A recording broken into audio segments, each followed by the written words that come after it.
Welcome everybody to the importance of communication in SRE. We will cover today psychology safety in the context of SRE. We have some case studies ready for you. We plan to talk around 25 minutes, something like this. We will also show a little bit a tool we used in our case study. And yeah, let's start right away. So my name is Florian Hoeppner. I'm tech strategy from Accenture, and I'm working out of New York. Alex? Thanks, Florian. Hi, everybody. My name is Alexander Schaper, also based in New York. I'm a principal director with our talent and organization practice and lead our psychological safety capability here at Accenture. Over to you, Marco. Thanks, Alex. Hello, everyone. My name is Marco Torre. I'm a senior manager at Accenture, also a site reliability engineering subject matter expert. So happy to talk to you about this topic. Perfect. So then let's start right away. Yeah, sorry, Florian. I was just going to kick it off and just say, with respects to open communication and SRE, what do you mean by that?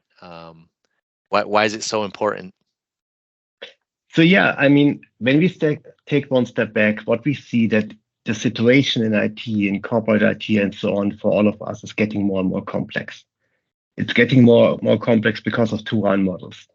A lot of companies, a lot of our clients, they're still working one side in waterfall model and one side with agile teams, build run teams, really progressive, doing agile, doing DevOps, doing SRE, and so on. So you have just two run models in parallel working in most companies, and this is leading to more and more complexity. On the other side, shifting responsibilities. Shifting responsibilities means here that in the past, everything was maybe on-prem. You had some vendors, some solutions outside of your company. But this is changing now over time. You consume much more the cloud. The cloud provider getting more important. Now you have relationships inside of your company you must manage. So the model there is changing. And then also into production, we have much more stress. So we need more robustness in production, because more and more changes are coming into production because of the change in the frequency. With DevOps, with Agile, we are changing how we are working. We are changing the way we are working, and this leads to more frequent changes in production. So smaller batch sizes and so on. So this makes a lot of sense, Florian. When I think about this, though, and I think about open communication, what I'm anchored on is the people aspect, and what you're taking us through right now seems a lot like process and technology. And I know there's a communication aspect to it, but what about the lens on people? Yeah, valid point. I mean, in all of these areas, the people are key. And what we see here normally is, in this complex situation, communication is really the most important thing, because you have this changing technologies. So changing technologies is ongoing learning. This means we have to work better together. We have to learn faster, and we are learning from each other. Learning from each other means always communication, talking to each other, understanding what each person is doing. Collaboration. Key topic is always at the beginning, we have the silos. Dev and quality, security, operations, and so on, silo-based working. If we keep on going this, the collaboration is key, but we have to bridge this wall. We have to tear down these walls, and we have to work together and collaborate. Also, their communication is key. Incident reviews, that's the blaming culture sometimes in some companies.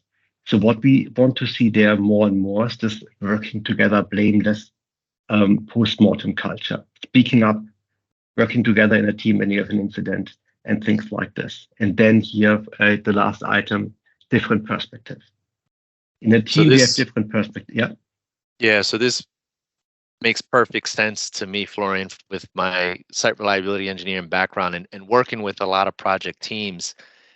It's interesting. All of these challenges that you're pointing out relates to a topic that we've been focused on a lot around psychological safety. Are you familiar with that term? A little bit, but I think it would be good if you can describe it just for our audience. Yeah, no, perfect. So on the next slide, I mean, I'll give you verbatim the definition, right? And this definition comes from Amy Edmondson, who's one of the lead researchers in this. But essentially, psychological safety is the belief that no one belief that one thinks they will be punished or humiliated for speaking up with ideas, questions, concerns, or mistakes.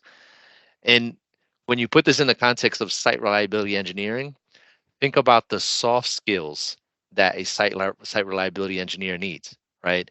They're in a position where they have got to bring up or voice concerns over the reliability of systems, right? How resilient are our systems, right? You know, problem solving. How is it that they're applying this, right? This might mean engaging with the business, engaging with architects, and bringing up some really, really uncomfortable conversations, right?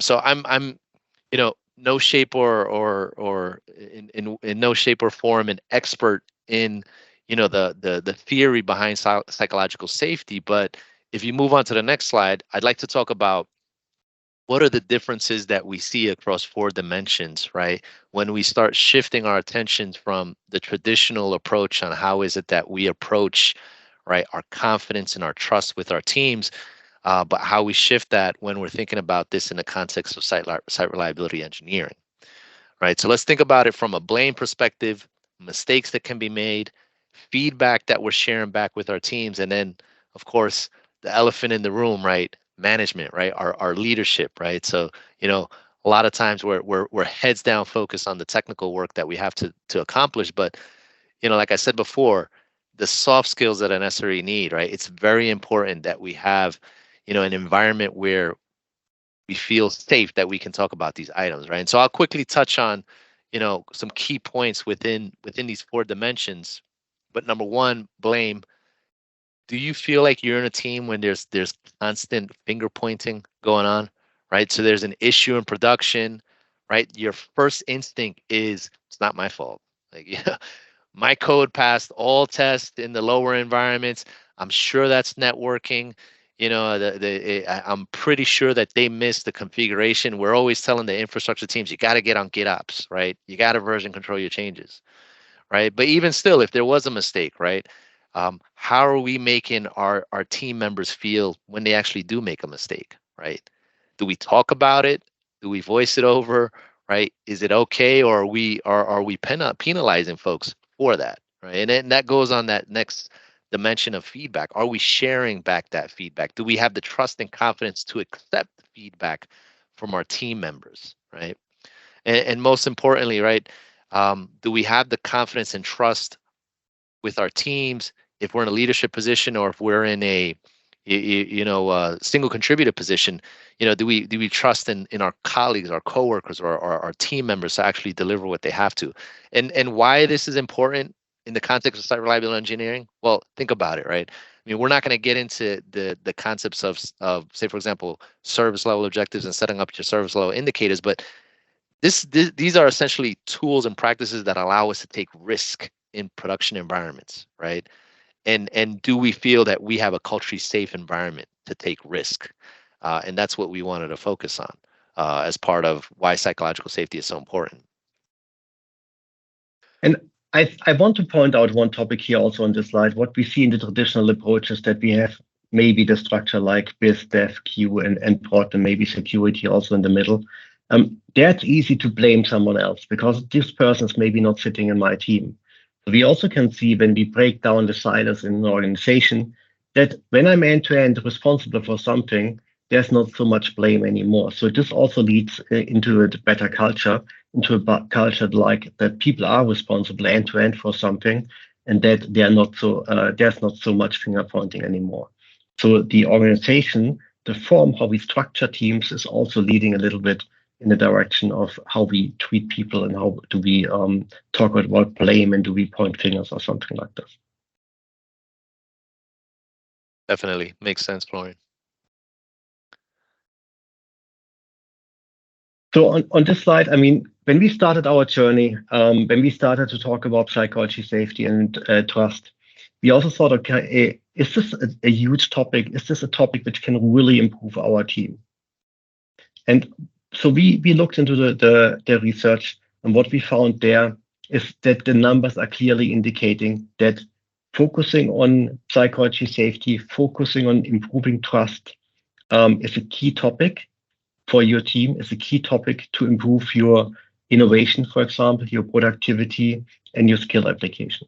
Marco, maybe you would like to give us some more details to the slide and explain a little bit how you see this. Yeah, one thing I would like our audience to anchor in on is that first metric that we call out, right? So a 67% improvement in, a higher probability that employees will apply a new learned skill. So essentially, in order for us to introduce any sort of type of change, and that could be a technology change, that could be a process change, right? Just introducing the role of an SRE or organization, right? That's going to introduce new skills, right? New trainings. But as most of us know, working in organizations for many years, right? Organizations tend to, they don't like to change, right? So definitely investing in communication, right, is definitely going to pay off.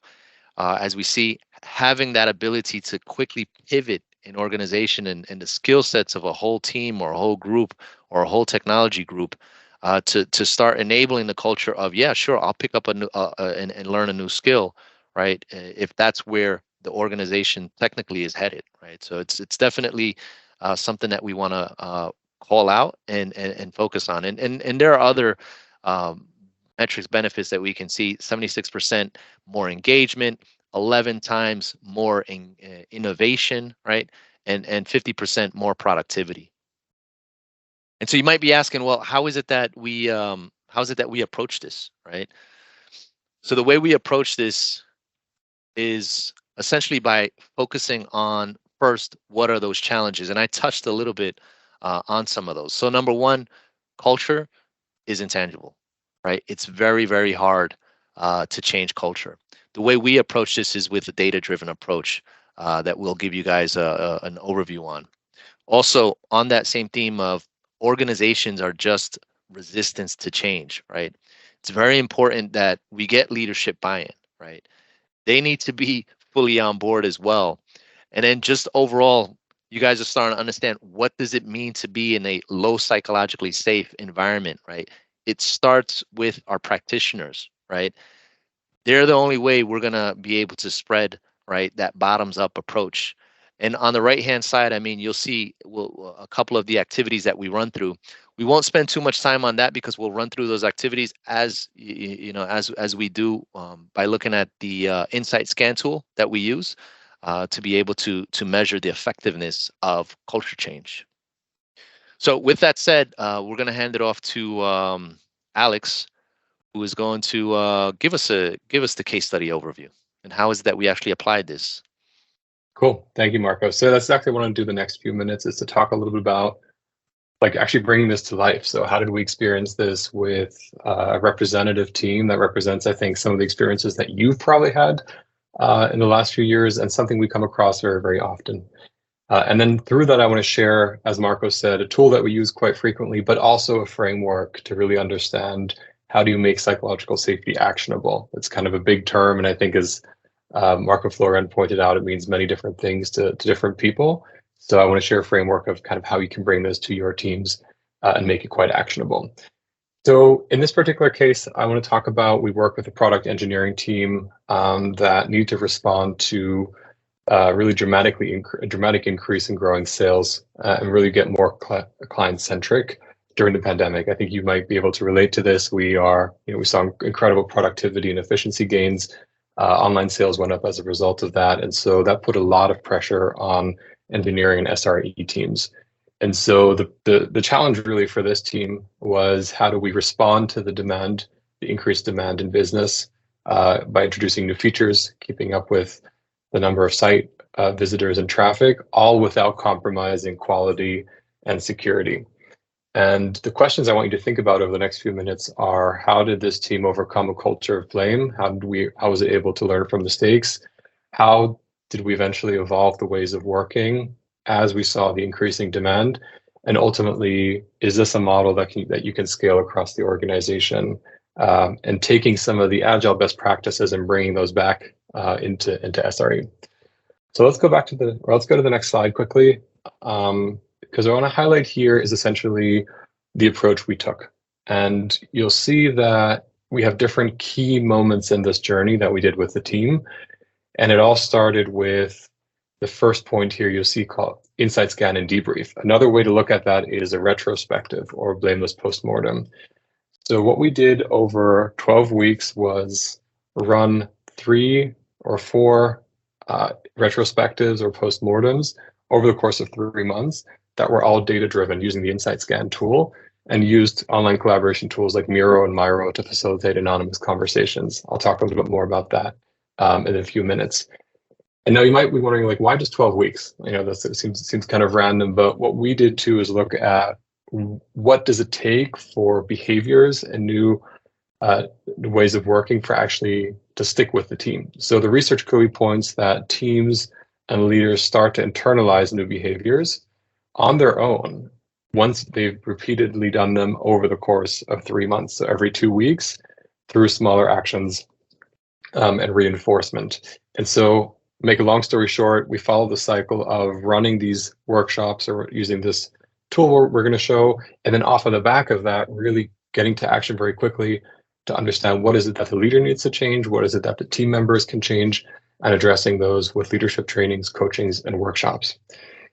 And if we go to the next slide, you can see this is the framework that I mentioned earlier that can help us sort of think about bringing psychological safety to teams.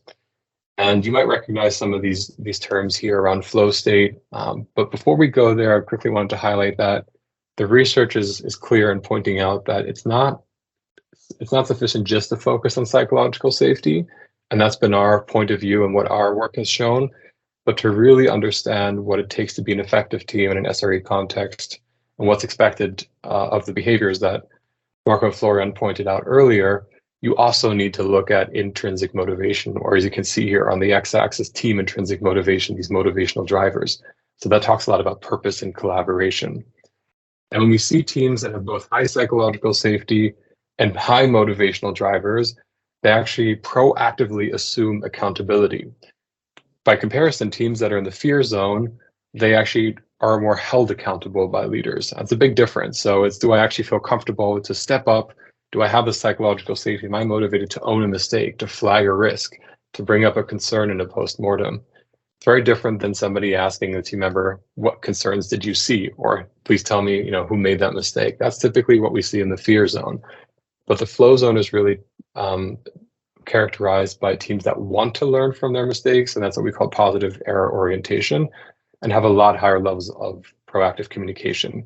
You don't see those behaviors in both the apathy and the fear zone. So that's actually what's holding some of these teams back, is that lack of psychological safety. And Alex, I know you're touching a lot on the point of fear and making mistakes, but we also touched on the topic of being more innovative, right? So you can also think about, hey, it could be a team that they're pretty good, not making that many mistakes, but they're also not raising their hand and saying, hey, we want to try new technologies, or we want to test this out. We want to take a risk, right? That's also, as the way I understand this, those teams that are in that flow zone, they're more prone to take risk, right? And that's definitely the type of quality and culture that we need if we want to definitely enable a SRE organization, right? That's correct. Yeah, that's a really good point. It's really around calculated risks or acceptable risk, which is if we're trying to solve for complex problems and we default to the ways of working and the inputs and the way we're familiar with, we're not going to be able to do that. So as requirements change, you want both the team proactively to share new ideas, but you also want the leader in the flow state to be able to frame that correctly and say, here's what we're trying to solve for. We don't know the answer yet, and here's the acceptable bandwidth of mistakes and errors we can make. And here's where it's not acceptable. So clear delineation of that, of where mistakes are okay and where not. And I like the term calculated risk that you use, because essentially if you're familiar with the concept or practice of service level objectives, right, we're taking calculated risk, monitoring our systems in production, right, by being able to enable new features, and we're using the error budget to ensure that we're within those guardrails. Right. Exactly. Sorry, this topic is exciting, right? But yeah, I mean, what I also wanted to call out, what what it sounds like, Alex, is that you essentially have a quantitative approach to measure culture, which is something that is not really known for, right? They always say it's hard to measure culture, track culture. So is that something actually you can show us?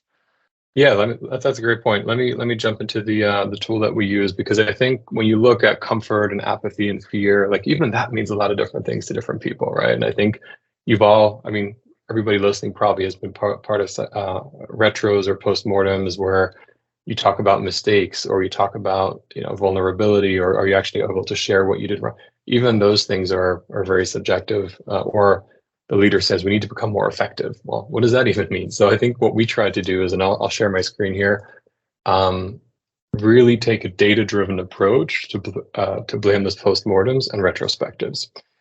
So what that allows us to do, and I'll go through this in a second here, is really to anchor a conversation on an objective baseline. So we're coming into this, and this is a survey tool called the Insight Scan, where it's 15 questions that generates real-time data on team level psychological safety and motivation. And we look at factors like courage or vulnerability, accountability. So a lot of these things that are front and center to a blameless SRE culture.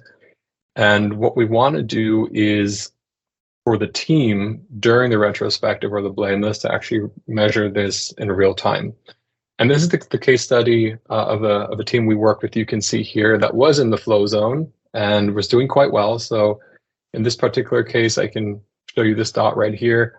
We started working with the team and exhibited both high psychological safety and motivation. And then something interesting happened. You'll see here, highlighted by this dot, that there was a security incident. There was a data leak of private information. And ultimately, what happened, you can see here in that drop of psychological safety, that shows how the team responded. So what we observed from that drop in psychological safety was personal blaming. There was some undermining going on. There was finger pointing specifically to two people who were supposedly responsible for the incident. And that's how the conversation took place. So what we did was combined some of the best practices of a retrospective to really focus on what are the ways of working at this team with the best practices of a blameless postmortem. So we addressed questions like, what were the failures that led to this in terms of our ways of working? How much do we want to own this decision as a team, and what will remain on us in the future if we don't solve this issue? So anchoring it to the future success of the team and saying, what's the cost of not talking about the root cause here, not from who's to blame, but from what ways of working and what processes got us here in the first place. And then really importantly, what can each individual do better on that team to improve the situation? And what you can see here, actually marked by the left, by these little dots where my cursor is, courage was incredibly low, vulnerability and inclusion and collaboration. And so we talked about each of these dimensions of what each individual and what the leader can do on that team to address some of those challenges. And so what that led was a change in the ways of working, but from a process side, also improving feedback loops, being more thoughtful and reflective, and actually visualizing some of the risks more clearly when they created tickets. So we had some very tactical takeaways, and then some more of the soft skills. We talked about how the leader needs to frame for uncertainty and actually lead a team like this. And so you can see here the team, because of that, was able to jump back into the flow zone and actually sustain that for quite a while. But the key point here that is, you can see by these micro movements, and then even by this last drop, which had to do with an external development, there was a change in strategy, which caused uncertainty, that psychological safety is not something that stays once you've achieved it. It's not that once we feel psychologically safe, it's always going to remain that way or remain that way for a longer period of time. It can actually change with the word of a leader, with an incident that was flagged or not. And as you can see here by this last drop from when the team was in the flow zone back down to the apathy zone, that reflected a change of strategy. There was nothing particularly wrong that happened. There was no incident, there was no security breach. It was a change of strategy and a shifting expectation of the team that caused a lot of uncertainty. And you can see the impact that this had on this team. And this is really a proxy for team effectiveness. If a team drops like that, that's going to have an impact on the velocity and output of a team. And because we did a similar style retrospective that I just outlined, the team was able to bounce back pretty quickly, redefine its ways of working, had to change its North Star, and jump back into the flow zone. So we did this whole process over 3 to 4 months with this team. Okay, Alex, I think this is really interesting, but I mean, yeah, 4 months, and then what happens when you're not there anymore? I mean, how is the team behaving and acting when this is over, the psychology scan was done? Yeah, that's a good point. I think first part is what we saw is teams start to have this vocabulary around vulnerability, inclusion. So they start using these terms to actually make their conversations a little bit more specific. And then I'm going to show you in a second an example of kind of a best practice retrospective. Really, and I think that's the key piece, is that teams need to do this over a recurring period of time. And I think what we saw with this particular team is not just a post-mortem when the incident occurs, but actually continual retrospective. So the team builds the muscle memory of being able to have these conversations. That's a really, really excellent question, because a lot of teams don't feel comfortable having these types of conversation or being vulnerable. And then when we do ask them to do that, we do kind of on an ad hoc basis with post-mortems, but it's a muscle memory that a team needs to build up over time. So after a while, you're really changing the behavior. You really change the language of the team, and you change how they act. So they are bouncing back much faster into psychology safe on the flow area when you stop doing the scans. Yeah, exactly. The ability to sort of get to the root cause of what's going on is a lot higher. So I talked a little bit about these retrospectives and blame this post-mortem. So here's an example of, and some best practices of how we actually brought the best of both worlds together. And I hope that you can think about this too in your respective teams and your organizations as some guiding points that you can bring back for retrospectives and postmortems. So the first one is using real-time data. I think through the tool, hopefully it became clear that it's not so much a conversation of did Florian or did Marco say something, but what is our team level perception? It's not about individual perceptions necessarily, but it is really how do we function as a team, and that data has to be anonymous. It's very important. But it needs to be data-driven conversation, because it takes away that initial personal element and anchors it on an objective of truth. The other piece here is that you want, in the beginning, as I said, it's really hard for teams to open up and actually develop psychological safety, sometimes even incredibly hard or difficult if that low psychological safety is coming from the leader themselves. And so you want a neutral third party to be able to facilitate the retros or postmortems and give everybody a fair chance to speak without criticism and without the leader jumping in to defend certain points.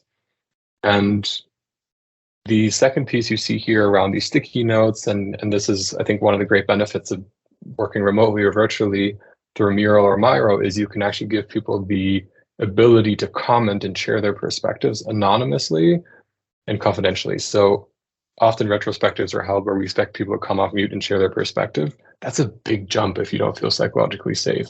So a way to get there is enable anonymous mode, and then pinpoint and have conversations around specific data points of maybe why is courage low? Why aren't we collaborating? It's not so much about who said what in this context. It's about understanding, do we have a common perception, and what are some of these pain points that we're seeing across the team? We go to the next slide quickly. I can make this very short, because you can see here that I think the best practice is you don't just come out of this with a root cause analysis, but you really want to leave with specific improvement ideas, not just as a team. That's what you see here at number 3. But then number 4, who's going to own this? And I think that's often the big gap in postmortems, is you agree, you understand, you have a way forward, but there's not a clear set of expectations and accountability structure around, well, who's actually going to do this? And I think the critical piece is it's not just leaders or the scrum master or other people who need to own this going forward. It's very much around what can every single individual do to contribute to this. And I think the key piece is small steps, micro learning. So that could be a specific activity to say, I will raise one concern in the next postmortem, because maybe previously you haven't spoken up at all, but just really raising one concern and starting there and seeing what the feedback is. And maybe the next time you feel more comfortable to raise 2 or 3 things that you've seen, but starting small and giving everybody the chance to weigh in is a critical piece here. And so what we see, you're kind of like, okay, why does this approach matter? And I think we talked about some of this, the immediate benefits as it relates to incident review. But if you take a step back and you sort of look at why do teams benefit from this long-term approach of working over 12 weeks and internalizing new behaviors, this is the data we saw across all of the projects that we've worked on. So when teams internalize these best practices, take a data-driven approach, reflect not just in postmortems, but regularly in retrospectives to build that ability, and the leader takes an active participation and not the role of the justifier, you see that psychological safety increases by on average 30%, motivation goes up by 57%, about 2 out of 3 teams were able to move into the flow zone.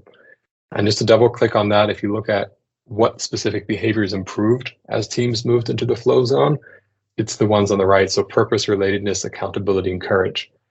And then coming back to our early point, if we want to really have true learning culture where we take the best practices of incidents and learning from mistakes or sharing new ideas, you need this. You need the behaviors of courage and accountability specifically, and you can see some of the improvements that have been made here. So there are real tangible team benefits to team performance through this approach. Exactly. So appreciate all the insight, Alex, and anchoring this back to just the theme around site reliability engineering. I get a lot of questions from the project teams that I work with, reliability leaders, and they ask, how is it that we can enable SRE across our organization? Because it's not so much just the role, but it's the practice, right? We want to enable some of these qualities and characteristics. And even if we're hiring externally, right? SRE, the role is so niche that it's hard to fill. So, when we start thinking about how can we enable some of the folks that we have already, it's not intuitive to think, right? We're always thinking technical, we're always thinking skills, but how about some of those culture changes that we can change, right? And like I said before, this will enable, us to have those conversations with our product owners, with our business counterparts about, hey, we want to define some service level objectives within some of our critical business applications. Or on that theme of postmortems, right? Being able to be more open, right, will allow us to maybe find some of these systemic issues that are around that perhaps somebody is just too scared to bring up because they're like, well, I know that's going to open up a can of worms, and I definitely, I don't want to get involved in that project, right? But that's essentially the difference between someone who's someone or a team who's in the apathy or fear zone versus being in the flow zone, right? And I'm sure there's also some organizational impacts that probably Florian, you probably know about, would love to touch on. Yeah, for sure. So one key topic I want to touch on is really this. We talked now about the team level, but also this is enabling a full enterprise transformation. We see that many organizations or many teams we are talking to, they are a little bit in this yes, but situation, yes, we understand we have to change. Yes, we understand we have to pick up a new skill, for example, but we don't have time for that, but we don't have the tool for that, and so on and so on. So a lot of teams, they're finding all the time excuses why they cannot do something. And this can be many times because of they don't feel psychologically safe enough to go into a risk situation. So the learning here is also for us, a transformation is slow. Transformation may stop totally when people don't feel safe, psychologically safe, because they just want to keep on going whatever they are doing. They're not changing their behavior. So this is important for an enterprise. This is important for a full organization if you would like to change, if you would like to transform. And we all have to change and transform all the time. So psychologically safe is a key term here, especially in SRE, because SRE is something new. It's a new term, it's a new behavior, it's a new skill and topic for most of the companies. Okay, I hope we could explain a little bit psychology safety, why it's so important, and so on. If you have more questions, feel free to reach out to us. You can find us on LinkedIn. Drop us a message. We are always happy to talk about this topic or also other topics in SRE, DevOps, and so on. Please feel free to reach out to us. Thank you. Thank you. Thanks.